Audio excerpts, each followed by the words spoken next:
नजर आएंगे दिलचस्प और अजीब खबरों पर। दुनिया का सबसे छोटा रूबिक क्यूब सिर्फ 0.19 इंच चौड़ा है और इसकी कीमत 5,000 अमेरिकी डॉलर से ज्यादा है। जापान की खिलौना बनाने वाली कंपनी मेगा हाउस ने हाल ही में दुनिया के सबसे छोटे रूबिक क्यूब की नुमाई कर दी।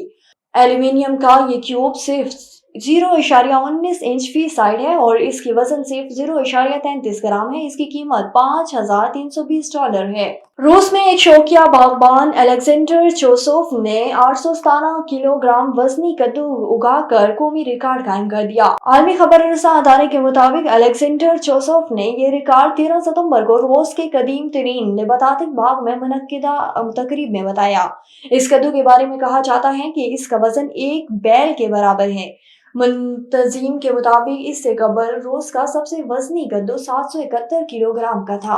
और ब्राजील के एक retired business executive Helio de Silva ने गुज़श्ता 2 दहाइयों के दौरान अपने हवाई शहर साओ पाउलो में अकेले में 41,000 से ज्यादा दरख्त उगा दिए। साओ पाउलो शहर के ऊपर परवास के दौरान इस में 3.2 किलोमीटर तवील और 100 मीटर चौड़ी सब्ज पट्टी को नजरअंदाज करना मुश्किल है, जहां शहर की दो मुसर्रिफ तरीन शाहराहों के दरमियान ये दरख्त लगे हुए हैं।